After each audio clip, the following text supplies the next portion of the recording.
રાજકોટમાં સૌરાષ્ટ્ર માટે હાઈકોર્ટની સર્કિટ બેન્ચની લાંબા સમયની ચાલતી માંગ ફરી ચર્ચામાં આવી। જો કે રાજકોટ બાર એસોસિએશનના મુદ્દે જૂથવાદના આક્ષેપો ઉભા થયા છે।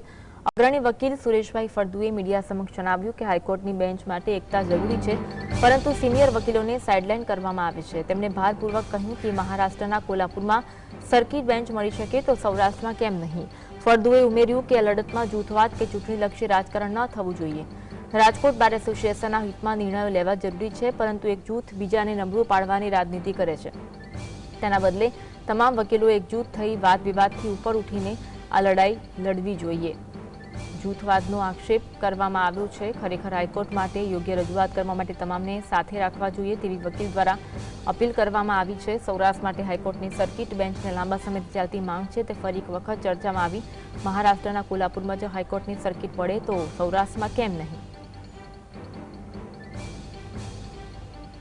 હું જોતો આવું છું કે વકીલોમાં જૂથવાદ કરવામાં આવે છે। એ જૂથવાદ શા માટે કરવામાં આવે છે કે કોઈ એક જૂથ છે એ પોતાની લાઈન લાંબી કરવા માટે અને પોતાનો ભવિષ્યની કોઈ નક્કર યોજના ઇલેક્શન લક્ષી કે પછી બીસીજી હોય કે બીસીઆઈ હોય, આવામાં કોઈ પણ એક જૂથ છે એ પોતાને આગળ લઈ જવા માટે એ અન્ય જૂથને પાડી દેવાની ભાવના જે છે એ ભાવના દૂર કરવામાં આવે અને માત્ર ને માત્ર જો બહારના હિતાર્થે કોઈ પણ કામ કરવા માટે જો તત્પરતા દાખવે તો આ મારી દ્રષ્ટિએ છે એકજૂથ થઈ અને બધી જ વસ્તુ ભૂલી જઈને આમાં કામગીરી કરવી જોઈએ।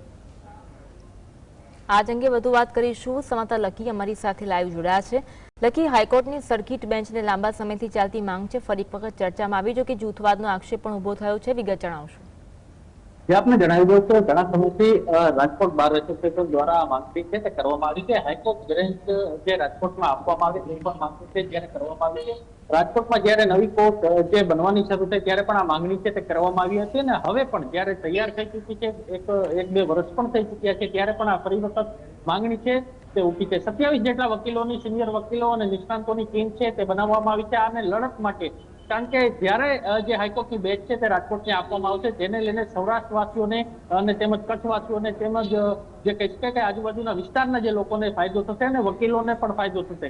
આ જે લડત છે તે 1983ની સાલમાં 6 મહિના સુધી આ લડત છે તે લગાવવામાં આવી હતી, પરંતુ હજુ સુધી હાઈકોર્ટની બેન્ચ છે તે આપવામાં નથી આવી। બીજી વાત તે રહી કે જે દિલીપ પટેલ છે તે જૂના જૂથના વ્યક્તિ છે અને તેને લઈને હવે વિવાદ છે તે વકર્યો છે। જે હાલના જે પૂર્વ પ્રમુખ છે બાર એસોસિએશન, પૂર્વ ઉપપ્રમુખ છે સુરેશ ફળદુ, તેમના દ્વારા જે આક્ષેપ છે તે કરવામાં આવ્યું છે કે હાઈકોર્ટની બેન્ચ માટે તમામ જે સભ્યો છે તેમને સાથે રહીને, સાથે રાખીને સિનિયર વકીલોને આ જે લડત છે તે આપવી જોઈએ। તો બીજી તરફ જે અત્યારે દિલીપ પટેલ સહિતનું જે જૂથ છે જે લડત ચડાવી રહ્યું છે તેમના દ્વારા તેવું કહેવામાં આવી રહ્યું છે કે અમારે સાથે કોઈ પણનો જે વિવાદ છે તે નથી, પરંતુ જે સુરેશ ફળદુ છે તેમના દ્વારા પણ આક્ષેપ છે તે કરવામાં આવ્યું છે। એટલે વકીલો દ્વારા એક બાદ એક જે વિવાદ છે તે હાઈકોર્ટ બેન્ચને લઈને પણ હવે સામે આવ્યું છે। એટલે ચોક્કસપણે આ જૂનું જૂથ અને નવું જૂથ છે તે ક્યાંક ને ક્યાંક સામે સામે છે તે પણ અહીં નકારી ન શકાય। પરંતુ એક વાત અહીં કહી શકાય કે જ્યારે હાઈકોર્ટની બેન્ચ રાજકોટ તેમજ જે આ સૌરાષ્ટ્રને આપવામાં આવશે અને રાજકોટમાં બેસે તેવી જે માંગણી છે તે કરવામાં આવી રહી છે અને તેને લઈને ઘણો ફાયદો છે તે સૌરાષ્ટ્રવાસીઓને થઈ શકશે। જી બિલકુલ, અહીં તો જૂથવાદનો આક્ષેપ કરવામાં આવ્યો છે, એક જૂથ બીજા જૂથને નબળું પાડવાની રાજનીતિ કરે છે તેવો આક્ષેપ કરવામાં આવ્યો છે। આ બાબત છે તે ઉગ્ર સ્વરૂપ ધારણ કરે તેવી કેટલી શક્યતા?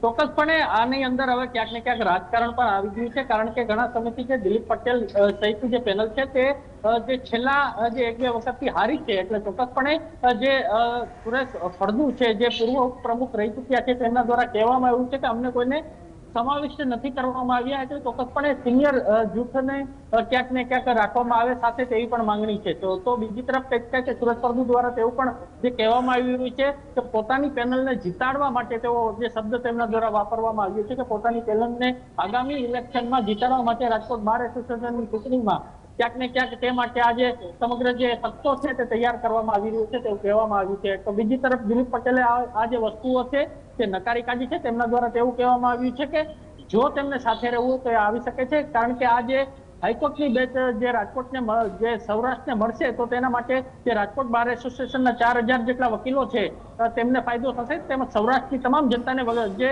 ફાયદો થશે, કારણ કે અમદાવાદ સુધી તેમને ધક્કો છે તે બચશે, પૈસાનો પણ બચાવ થશે અને વકીલોને પણ કામ મળશે તેવી જે માંગણી છે તે હાલ તો કરવામાં આવી રહી છે. તો બીજી તરફ આજે બેચ મામલે હવે ક્યાંક ને ક્યાંક રાજકારણ પણ આગામી સમયમાં ગરમાય તેવી શક્યતાઓ સેવાઈ રહી છે. જી આભાર જોડાવા માટે અને માહિતી